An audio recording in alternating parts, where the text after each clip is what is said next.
Hello, my friends. Welcome to Mortgage Talk Live. Today is Thursday, May 21st. I'm sorry. This is live, okay? This is live, so mistakes are bound to happen. Today we have a Today we have our special guest. We have a lending expert, and we're gonna be talking about everything that's going on in the market in the next hour or so. So stay tuned. Let me open the show, and I'll be right back.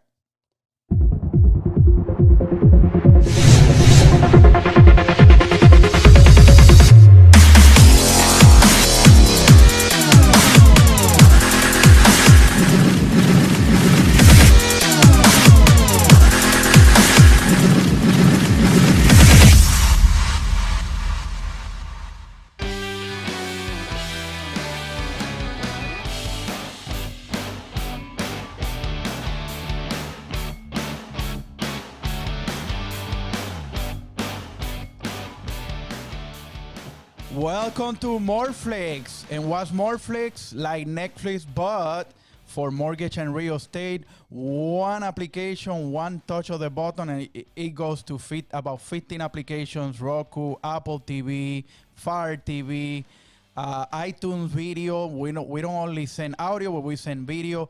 This video is being recorded live, and you can watch the replay back later. Any of the applications mentioned, look for Moreflix on any of your cross-connected devices. Moreflix, M-O-R-T. Flix.com is like Netflix, but for mortgage and real estate, dedicated 100% to the mortgage and real estate business industry. And today we have a guest, our friend William Chase from... Hello, Bill. How are you? Good. How are you? I'm doing excellent. Go ahead and present yourself and introduce yourself to the Moreflix market, to the Moreflix viewers in all the applications. And you take it, my friend. Hello. Well, as Marvin said, my name is William Chase. I'm with New American Funding, a direct mortgage lender here locally in Orlando, nationwide lending though. So I am a loan consultant, loan strategist, so to speak, not just a consultant. I'm here to help anyone that has questions, concerns about anything pertaining to obtaining a mortgage, managing the mortgage they currently have, refinancing, whatever it may be. That way, my goal is always to inform and educate. And I take tremendous pride in being able to do that for the consumer and really being there for anyone who has questions, because real estate and mortgage, specifically mortgage, is not an easy thing to understand. So it's really, really good to have someone who is a seasoned professional that really knows what they're talking about to help you in these times that are very, very nerve-wracking for most. Yeah, that so many changes, and especially in the past couple of months, the past 2 months with COVID-19, and all the lending, I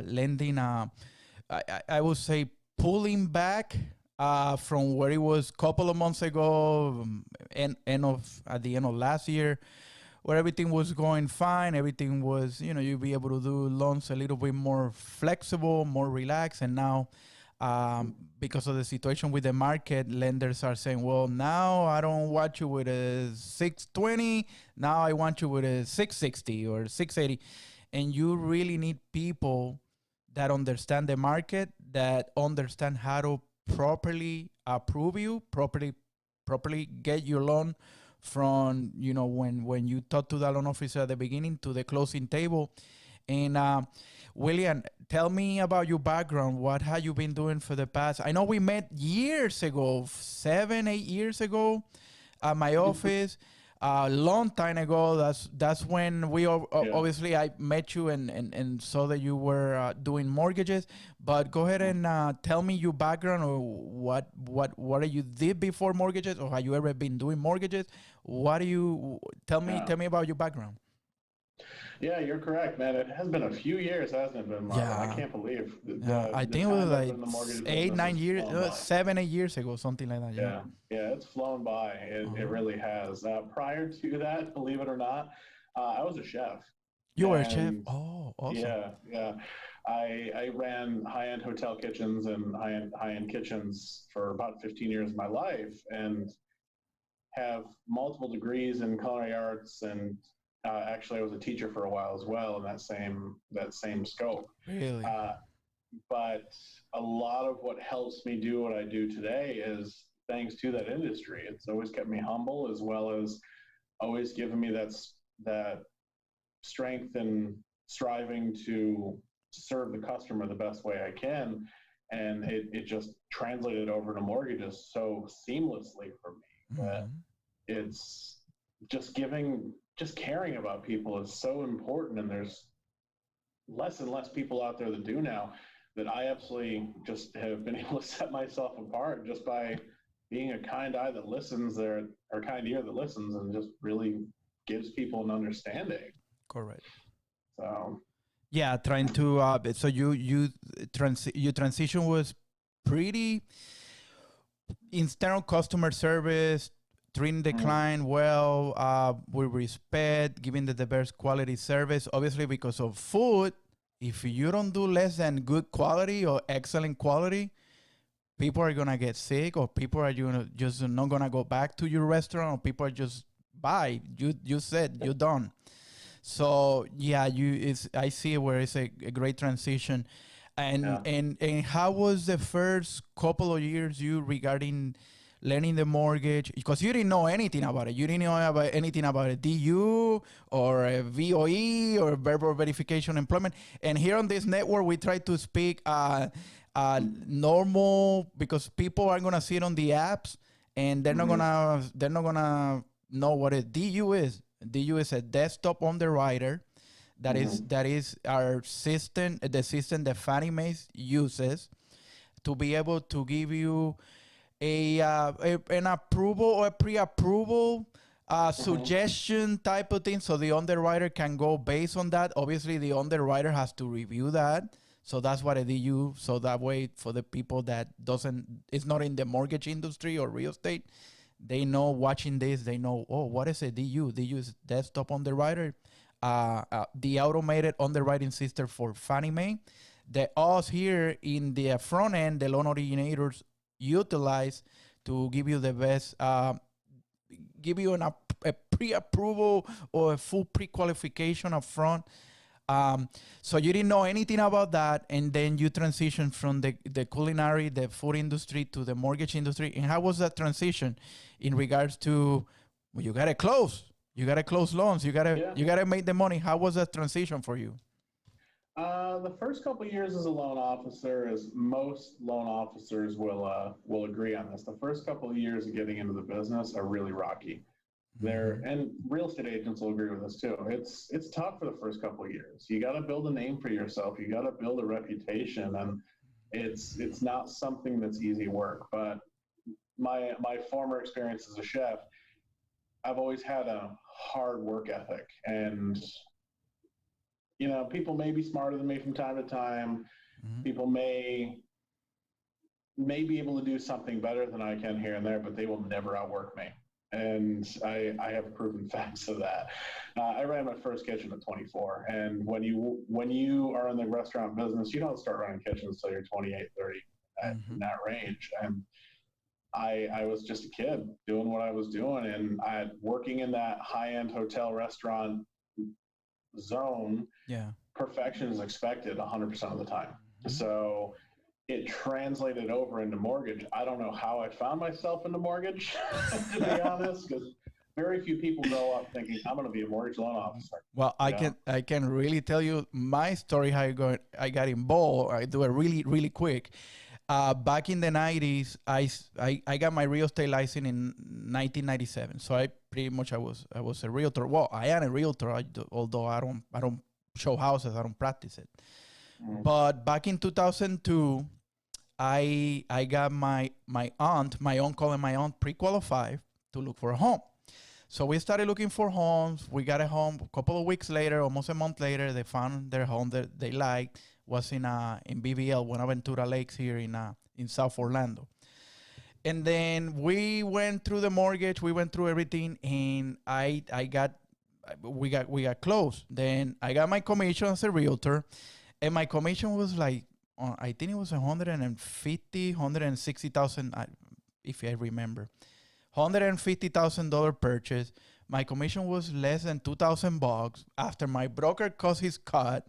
So and then at that time, you'll be able to see what the mortgage company made on the HUD, because you'll be able to see it. You see it not in the line for the borrower, but inside the line, the line where you see the yield spread, whatever, it was $9,000.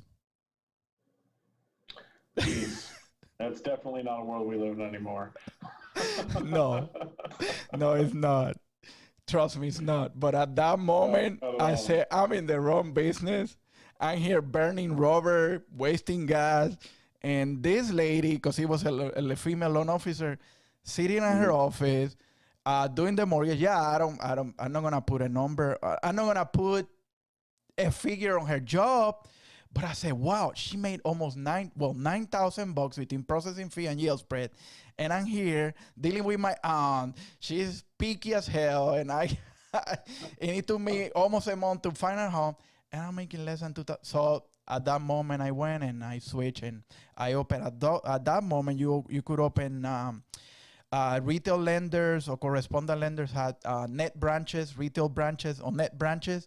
So with $500, I opened a branch, and the rest is history. I started doing mortgages back in 2003 was that. So that's how I came to the mortgage business, and I haven't stopped. Now I'm not doing it that much because I'm trying to concentrate on Mortflix and developing the brand, developing the apps. Everything is done. I just had to spread the word, and now that this is how I'm doing it, it's open to everybody: real estate, mortgage, lenders, titles, mortgage brokers. Everybody can have content, and I'm doing it for free. So let's say if you want to send content to it, you just let me know. I give you access, and you push your content in. We'll create a channel, like I have already a couple of channels inside the network, and I think I'm the only one pushing content about 15 apps, including Roku, Apple TV. I was very proud, very honored to be approved for Apple TV, because it's really hard to get approved for them. Yep. So, absolutely. So this is my little project for the past almost a year now, because I started last June building the studio in the office, and in November I said, why am I gonna send content just to Facebook or maybe YouTube or maybe a little audio podcast and then nobody's gonna listen? Let me do the whole thing, and started looking for a CDN, found the right CDN, and lo and behold, I have Mortflix now. So Bill, what do you can tell me now? What are you noticing on the market? Let's go back 3 months ago or 4 months ago, where you didn't see the craziness of 5 trillion people trying to refinance their homes at the same time. What is your operation doing now? Like everybody, some lenders are a little bit more behind the others are more faster. What are you seeing in terms of 4 months ago, 5 months ago to now? What do you see on your business, on your operation? Well, 3 or 4 months ago, actually 4 to 5 months ago, December, January time, things were business as usual. We were just doing loans as normal, and my normal pipeline of what I'm usually doing, getting people into homes. And I've always been purchase focused from my beginnings, but it's lots of people buying homes. And then all of a sudden, everything with COVID started happening and affecting the market at such a rapid rate that nobody could catch up, because there's times where interest rates, which I constantly have to watch, just like any other good loan officer does, and see where they're running nationwide and what's going to happen in the next day or two, that type of thing. And they're going up and down and up and down and up and down for, 5, 6, 7 times a day, there'd be changes from corporate with pricing on loans. And it was impossible to actually price a loan for a customer, let alone get them a good rate. You couldn't really tell, There was a time where the differential between 8 a.m. and 9 a.m. would be 2 percentage points. And I'd be selling a loan at 3.5% at 8 a.m. The same loan would be at 5.5 at noon. Yeah. So it was extremely tough to be a loan officer at that time. But that being said, it was also extremely good. And I'm blessed to be in the business I'm in right now, because there's so many people that are having troubles in what they're doing. I am absolutely blessed with what I'm doing, because I'm working record numbers with what I've done as a loan officer, as well as our company is doing record numbers right now. Because now that the market has started to stabilize and things have gotten a little normal, they're still not normal by any means, but they're getting a little more normalized, at least on the mortgage-backed securities market. We've been able to open up our loans down to a 580 again for FHA and VA and USDA. Yeah, there was a period there was a period there for a couple of weeks where nobody knew what was happening with the mortgage-backed securities. Nobody knew what's happening with Ginnie Mae. It was to a point where we as an industry were thinking, a couple of weeks more of this craziness where nobody knows what's going to happen with the mortgage-backed securities, Ginnie Mae and everything else, that there's not going to be lending. What's going on? There's a ton of uncertainty. Still to this day, there's a ton of uncertainty out there. Yeah. A lot of non-QM for about a month and a half. All you said was emails. We're stopping operations. We're stopping lending on non-QM loans. Yeah.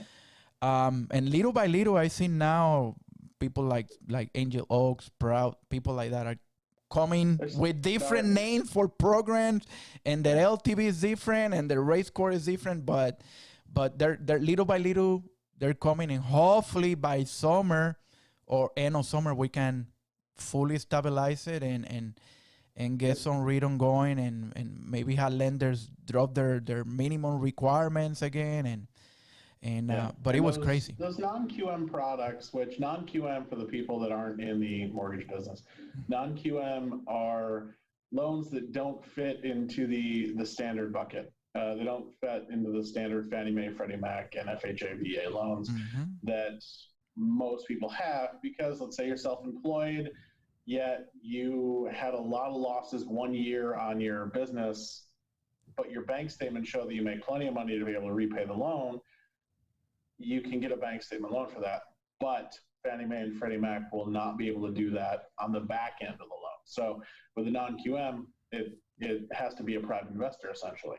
Correct. Which is completely fine, but there is a higher risk. So with higher risk, there's other stipulations that have to be made. When you have high-risk loans in a market that's uncertain, everybody closes their doors. And at the beginning of, before all this past quarter that we've been dealing with this, I had about 15 non-QM lenders that were available at my disposal for different options that were out there. And the restrictions weren't too bad on the guidelines. No. And now I have about 5, including our portfolio. That's in-house with that. And they're all really difficult to qualify for now. The credit score went from a 660 minimum to a 700. Wow. You need 25% down as opposed to 10 or 15 or 20%. It makes it much more difficult to obtain those loans, which is really tough for those folks that are out there trying to get a loan that doesn't conform to the standard box that about 90% of loans do in the U.S. Yeah, and that's especially for self-employed people that doesn't report and cannot go, regular Fannie, Freddie, FHA. Those loans are or still, but harder to get. A lifesaver, a little help for them, and hopefully, like I said, maybe over the summer things stabilize a little bit. Maybe the fall, who knows? Right now, I mean, hopefully we don't, because people are saying in the fall, when the winter comes back, we might get a second wave. Hopefully not, but just we have to pray, I guess, that we don't get another craziness like this. Well, with what's happening in the market in general, not just the mortgage market, my biggest concern right now is what's going to happen in the long term. Because having my history in hospitality and understanding how restaurants and hotels work and things like that, and understanding what their P&Ls look like, that scares me. Yeah. A lot of these companies don't have the money in reserves to stay open or stay closed for 3 months or stay on limited basis for 3 months because food's expensive. Let's face it, food's expensive. Even if you go to Publix and buy for yourself, food's not cheap anymore. And that is the inventory they sell. So if they cannot sell the inventory that's perishable that they've made the investment in, what's going to happen to them in 3 months? They're going to be gone. And that's extremely detrimental to our economy, especially an economy that's so busy where everybody eats out now as opposed to eating at home. And it's tough for these businesses to stay in business. Do you think do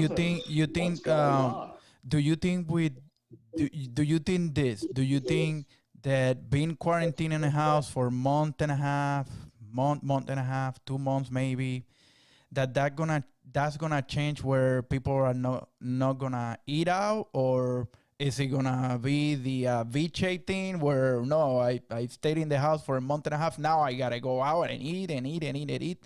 So what do you think is gonna happen with that change of mentality where, okay, let me cook, I save money, stay in the house, save money, or and still worry about the get infected with the virus because it's still there, still around, or do you think people are just gonna, you know what, screw it, let's go out, eat, and let's go, and what do you think is gonna happen there? I think it's mixed, honestly, because the amount of people I talk to, like personally, I'm not in a hurry to go out to restaurants. No. I'm not. And I don't want to put my 3 and 6-year-old daughters into harm's way just to go out to have a meal. It doesn't make sense to me on that. And I like to go out. My favorite meal as a former chef, my favorite meal is one I don't have to cook. So when you talk about that, it's that's the thing. I want to go out, but I can't. It's like it's like the barber. My favorite thing is when I don't have to cut my own hair. So it's the same thing. And I seen your show about cooking, mortgage and cooking. Tell the guys that could be a great idea to put it on Morflix, a cooking show with mortgage, and open to that. I'll definitely let Miguel know on that. Tell Miguel about it, and I can put it in because that's something that will bring eyeballs to it, and definitely an open to that idea. And sending content is free, not have to pay anything. For sure. So it'll be pretty cool to have a cooking show in Morflix. Miguel know after this is over. Yeah, I'm trying to develop it where we have a little production company on the side too, so we can produce documentaries, mini documentaries, little series, little reality shows. So I'm developing that, but the freaking COVID thing put everything on hold. And my production guy is diabetic, so he's scared. He's scared to go out and do anything. So it's like, oh, come on, man. Let's go out and produce some videos. But yeah, I'm open to that. Tell Miguel about it. So for sure. So you see that people are just gonna go ahead. Wow, everything is fine. Let's go out and eat again. Let's go out and party again. It's extremely mixed because there's some people that are like, oh, this whole thing's a hoax, and then there's other folks that are taking it extremely seriously. And I'm cautiously optimistic, but I'm still being extremely cautious to it. I don't want to put people in harm's way, even if I'm not going to get it, because I tend to have a pretty good immune system. I don't get sick very often. I still don't want to put other people in harm's way by being a carrier. And because you might have it. Should be a lot of precaution taken. Yeah, because that's the thing with that virus. You might have it and not even know it, nothing happening to you, but you give it to somebody else, and that person next thing is in ICU. So that's the crazy thing about that. That is like, I'm not gonna mess with your defense system, but I'm gonna go ahead and screw somebody else. Yeah. Yeah, and very dangerous. It's not okay to be that way. It's not okay to have the mentality to be like, oh, I'm fine, so I can go out and do whatever I want. No, there's a lot of people that are in danger and they're afraid to leave their house because of, they may have diabetes or a compromised immune system of some sort. Yeah, and just they're listen to good reason and be smart. You know, it's wear the mask. Just because you don't have to doesn't mean you should. mhm, There's a lot of things in this world of can I and should I are two very, very different questions. correct. And it happens the same thing with mortgage loans. And any good loan officer will tell you, yeah, there's times where I can do the deal, but in reality, I shouldn't do it. So I'm not going to. Yeah, And because I don't want to put somebody in a bad position correct. and financially. So it's very similar to the same thing and correlate it right with what I do for a profession. It's very much can I versus should I? Yes, I can go out without a mask on. Yes, I can go to the store and restaurants and all that other stuff without a mask on. Will I? No, because I don't want to hurt people. I don't want to put people in a position where they're going to be compromised. Like Exactly. I love my parents. My parents are elderly with Huh. compromised immune systems. I love my in-laws to a point. They're in-laws, but They won't see I this. don't Don't want worry them about to it. get sick. You know, No, you're right. so It's something about not being selfish and respecting your brother, your next door brother, and your neighbor and people around. Disney Springs just opened yesterday, and they're forcing everybody to do the fever. They're gonna do the fever. They're gonna measure yeah, fever if they have fever with a touchlet fever. Um, the temperature Temperature checking. thing, and then everybody has to wear a mask. So at least that's a sacrifice, but at least you get to go to Disney Springs and at least walk and see and maybe eat something and Yeah, little by little. I don't know where the I love parks. Disney, Oh, me and too. I'm an annual pass holder, man, and yeah, freaking you my can my go. wife works for Disney, luckily, so I'm able to go whenever I want. Oh, that's nice. That's cool. But it's still to the point of I'm good. I'm good. I'm just gonna wait Yeah. because I don't want to put anyone in danger, Yeah, and I and will. some people, I think they're just gonna hunker down and Mm-hmm. until oh my God, a real vaccine is found. Yeah, yeah, That I think that's a lot of people. Some people are just gonna go free willy nilly and no mask and no party as normal. yeah, But look at Brazil. Brazil now, 11,000 people. I think 11,000 people dead. And yeah. And it's it's just and highly people are populated partying area. outside and carnival and craziness.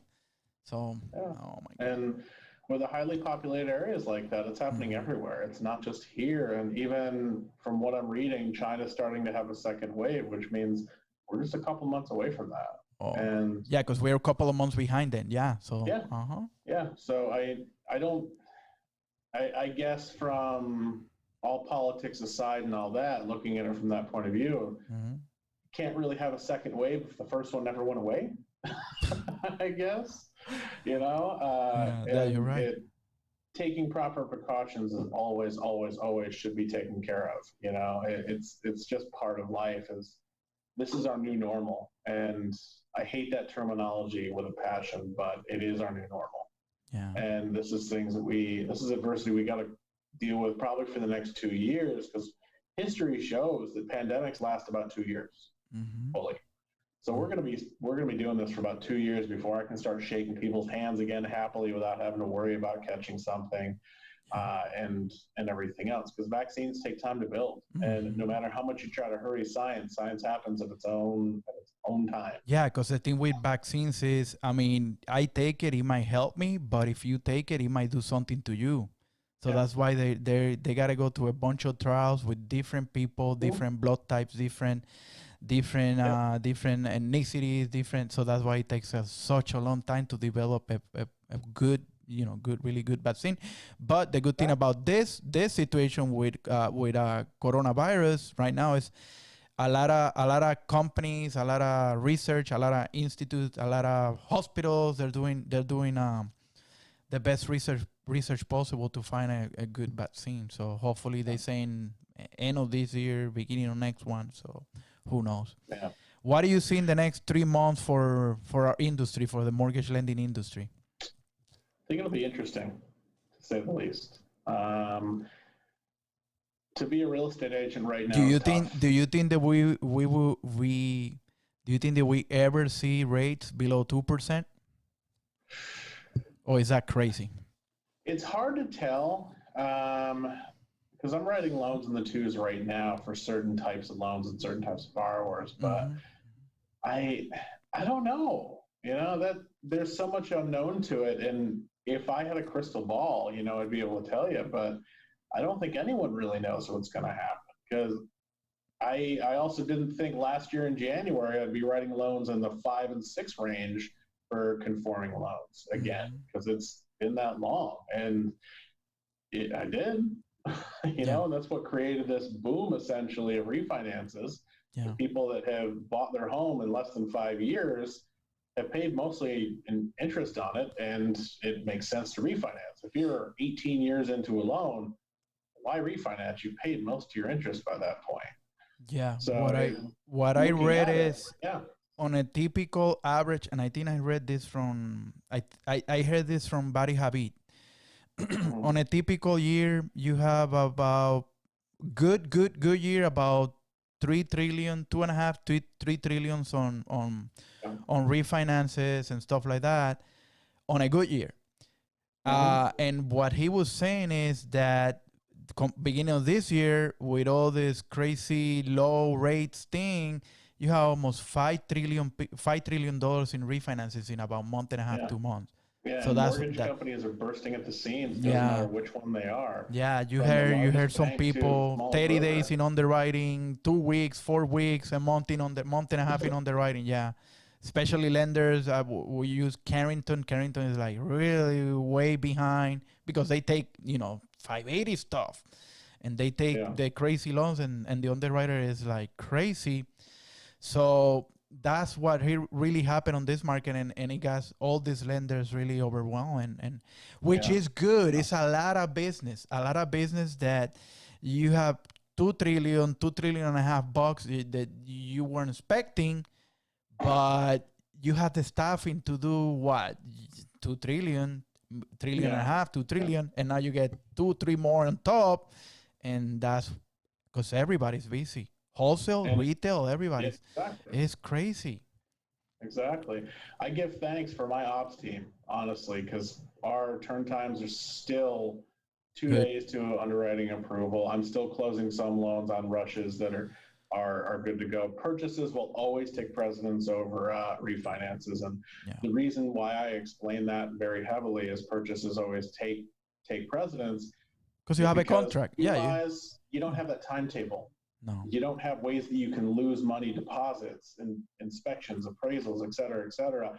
And most people that focus on purchases think that same way. Yes, I'm going to give that the biggest amount of my attention. Refis, of course, I'll help you, but when I'm done for the day and it's 8 or 9 o'clock at night, that's when I'm working on refinances. I'm still working on purchase contracts during the day because it's something that people are still buying houses, even though refinances are happening. We're in a boom and all that from a banking Yeah. perspective. People still want to buy houses, and that Inventories, because I get the numbers from the MLS and the boards, and inventory is like really low, really low. yeah, March compared to last year, Central Florida MLS had 10% less listings this March. mm-hmm, So mm-hmm, inventory is low, meaning that still people want to move. We still yep, get the 1,000 people, what, 1,200 people moving here? Is it a week, a month, or so we still, at least on Central Florida, is a very desirable area, and people want to move here. So at least in this area, we're seeing low inventory, still situations of multiple offers. It might slow down a little bit for the past month because of yeah, COVID, but I don't originate, and I had 3 refis and 2 purchases that they just drop on my lap, and I'm just yeah, putting it together and passing it to my team, and you guys deal yeah, because I want to concentrate on do the streaming, doing interviews, doing more flicks, yeah, developing, because it's a beautiful thing that I'm building, and I want to concentrate on that. yeah, yeah, But it's absolutely. crazy. It's crazy that and people, because I've been promoting myself for the past 20 years in Orlando as my name, MarvinColon.com, Marvin Colon, Marvin Colon. I haven't used a name of the mortgage company or anything because I could be here today on one, tomorrow another one. So so people can follow me. I just promote my name and that's it. And it has worked. So I still get the referrals, still get people, same cell phone number since 1996. It hasn't changed. So that's pretty cool too. That helps a lot. Where people call me and years later, no, I had your number saved up here because I listen. Plus, I've been doing radio. My only marketing thing that I had done, other than this now, for the past 18, 19 years, it's been radio. Little AM radio, but it works. Yeah. It works. People still listen to AM radio. There's nothing wrong with that. Yeah, it works. I stopped doing it a year or 2 years ago because I wanted to go more into what I'm doing now, the online applications, Mortflix, and all of that. But that's how I built my name. I built my reputation. It was through AM radio and talking half an hour here. I had a friend that had a major radio show on Spanish radio here in Central Florida for 25 years. He still have it.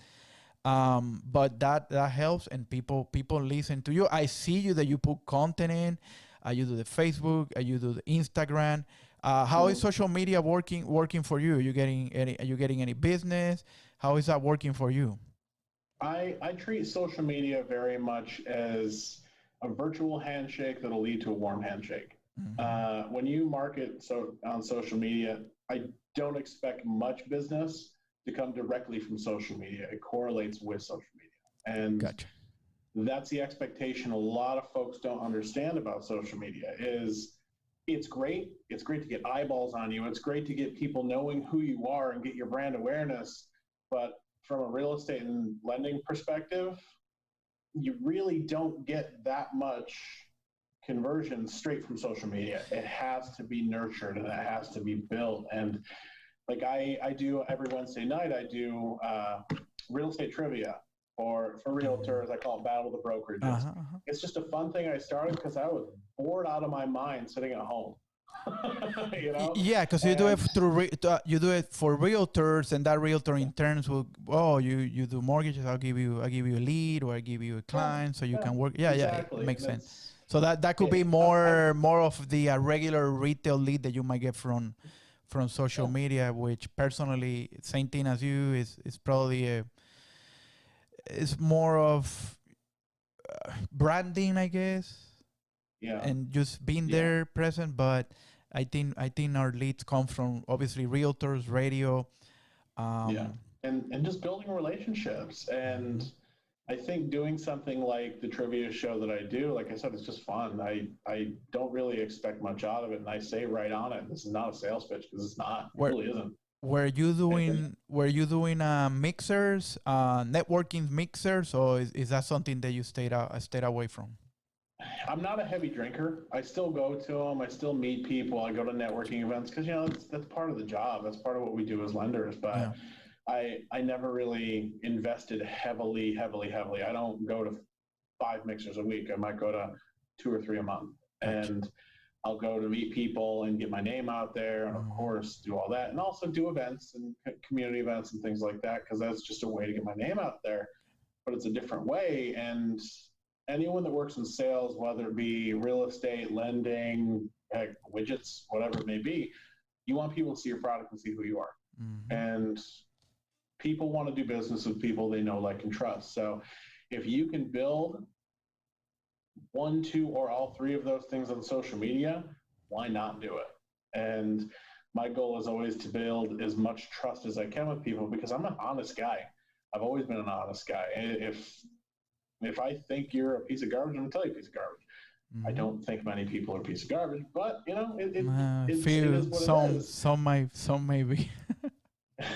Yeah, there are some people that I'm not a big fan. You know, and I live in a world of positivity, and it's starting to really wreak havoc when I see Facebook and the amount of negativity on there. I just kind of step back. Bunch of political stuff and fighting left versus right versus left. It's just old now. It's gotten so old, and I see different platforms as different ways to market because you have to look at it as different ways to market. You have to look at the demographic that's on each set of social media. Think about who's on Facebook. Mm-hmm. My parents are on Facebook. Heck, my grandmother, who is in her 90s, is on Facebook. Yeah. You know, you have a lot different perspectives from folks that are in their 60s, 70s, 80s, 90s than you do someone who's 30 Mm-hmm. or 25. And the perspective on life is different. It doesn't make either of them wrong, but you tend to have, crazy Uncle Joe that is Extremely to the right, and another one extremely to the right, left. and then you have someone who's younger that's extremely to the left, and I'm in the middle of the road. Honestly, politically, I hate them all, so it doesn't matter to me either way. But looking Yeah, at people, math, people, everyone's arguing with each other, and people that's need what to Facebook's turned into. people needs to understand that you county commissioner or your city council might be more important than whatever federal decision. Yeah, it affects people, but your local city county might have more of an impact that what people realize, and you don't see that much of side talking on those areas, and that's the most impactful areas for somebody's life. For me living in a county, and maybe you living in the city, so that's I'm what is seeing a important. lot more happiness though on things like Instagram and TikTok, which is, oh my god, that's addicting. Oh my god, I could be an hour, 2 hours on TikTok just swiping and seeing people and crazy. And it's so stupid. It's such a stupid. But people are platform, creative. People are very creative, very Yeah. creative. It's like wow, and that tool TikTok, it just invites creativity, and Instagram definitely with the pictures and. I'm from Puerto Rico, and I get a bunch of pages from Puerto Rico on Instagram with beautiful pictures, and the resorts, the beaches, the rivers, the mountain. So it's those two Instagram are harbors happiness. yeah.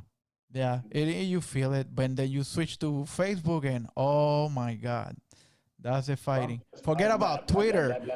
Twitter, I used to use it years ago. I don't even touch it anymore. So and social media, we're going to constantly see a paradigm shift. It's going to consistently happen more and more, where one leaves, you go to the next one. It's just like anything else. And I've had this discussion with a few people about a few different things, even like cryptocurrency, which is getting big out there. People are saying, yeah, Bitcoin's the future, but people also said Netscape Navigator was the future back in the 90s. Where is that now?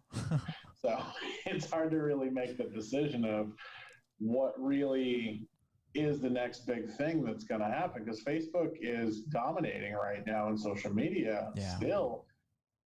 Yeah, it's for huge. How long? And it's all relative to what your audience base is. If you lose trust in Facebook, you're not going to use it anymore. And honestly, if I didn't need it for business, I probably wouldn't be on Facebook. I really wouldn't, because it's a place of anger now.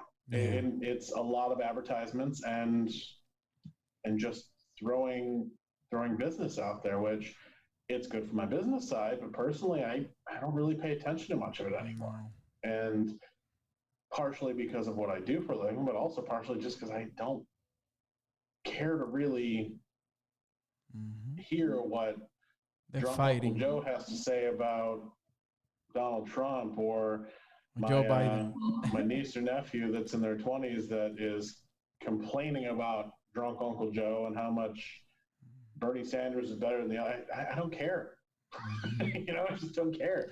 I just want people to, from a political perspective, I just want people to be honest. I don't care what party you're in, What do you see with YouTube? Are you in YouTube? Do you have a channel? Do you have or you just YouTube's here to stay. I do not have a channel, just frankly, I guess out of laziness. I have a bit of a overexposure to social media and media in general, personally, that I choose the ones that I see are the most user-friendly, and YouTube has not been the most user-friendly for me. That doesn't mean it's not a great platform. That's not say I don't use it on many occasions, probably daily, I do watch something on YouTube. I just personally haven't really posted much on there. Correct. Correct. No, here at the network here at the streaming service, we send to YouTube, and we have a channel. So some people, I mean, some YouTubers, they make it great, make good money, but you have to be at it constantly at it, doing this probably daily on hours and hours to be able to do that 10-minute good videos, solid videos, so you get you get the eyeballs. And I've had a couple customers that are YouTubers, and they have impressive portfolios. They do. Yeah.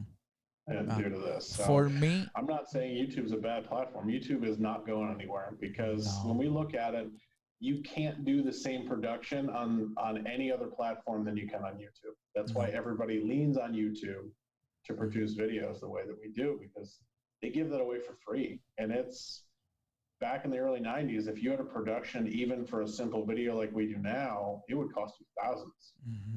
And it doesn't anymore. No. So that's why I don't see YouTube going anywhere at all. They're the godfathers of streaming and godfathers of video, and the platform is huge. It's a second search engine after Google, which YouTube is owned by Google, so they have the two biggest search engines. Pretty much. Yeah, and you can find anything on YouTube. You just go into the search, put anything, and you see a video about it or close to it. Definitely. Well, that's the beauty of it. YouTube, I learned how to change oil on my car, change my brakes, fix a couple things. Like years ago, when you're on a budget and you got to learn how to fix something yourself, being a homeowner, learning how to fix a washer. Exactly. Get a part, but you can't get someone to come fix it. Of course, to a point. I'm not going to try to reduct my house, but it's no, man, I'm not handy at all. My girlfriend tells me you're super good with the computers, the streaming, the mortgage, and doing the thing in the computer, but handy things, I just hire somebody to help me with the house, because I can't. I was forced, the restaurant business, when everything's so tight on budgeting and everything, I was forced to learn how to be handy. And because I didn't grow up in a household where people were handy. My dad was not the most handy guy in the world. They usually hired somebody too. There's still certain things I'm going to hire somebody that's a specialist for. It just makes sense. But there's other things I'll fix myself. And that's part of being a homeowner too. You don't want to spend so much money on fixing something you can do yourself. Obviously, if it's your roof, you want to hire a roofer. That just is smart.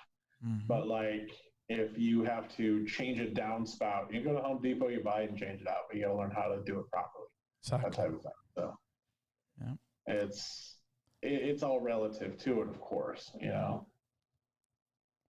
Well, Bill, I really, really want to thank you for being on the network. Just to let you know, my main application here in the streaming service that I see that with awesome potential is Roku. I didn't have any videos a few weeks ago. All I have was like a little promo placeholder video, and that thing already, because I'm through my network, through this content delivery network, I see the numbers, and that thing already, Roku had already 300 views. Nice. With no content at all. So the potential with Roku is incredible. Very nice. Yeah, 300 views and no just a little minute video placeholder is incredible. So that's the one that I'm putting my emphasis to. Well, that's William, great. Go ahead and tell us where people can contact you. I'm gonna put you on the show notes too, so that way somebody might see your video, they can reach you and contact you, and obviously in this afternoon it'll be spread out to the whole 15 apps, so you'll be able to you interview and share it with your friends. I'm gonna share it on my networks too. Where can people reach you and find you? Well, again, I'm William Chase, New American Funding. We are based in Central Florida here for our division. Right near Millennium Mall is where our office is. My number, if you have any questions on anything pertaining to a mortgage, is 407-506-5650. That'll get you directly to my cell, so that way I can help answer any question. There is no question that's too simple. And there's no question that's stupid. If you don't know it, you never knew it before. It's not a stupid question. Okay. And email as well, william.chase@nafinc.com, nafinc.com. And I'm here to help answer any questions, concerns, as well as if you are in the market to buy, sell, or refinance, let me know, because I have a great network of realtors that'll take good care of you too. Excellent. Right. Excellent, William. Really appreciate it. Thank you for being on Moreflix. Tell Miguel he's invited to the cooking show anytime. You guys produce it, send it in, and I'll put it in, and Okay. that'll be a nice addition, having a cooking show into the network, because I'm trying to develop it where we have all type of content, builders. My girlfriend is gonna have a flip home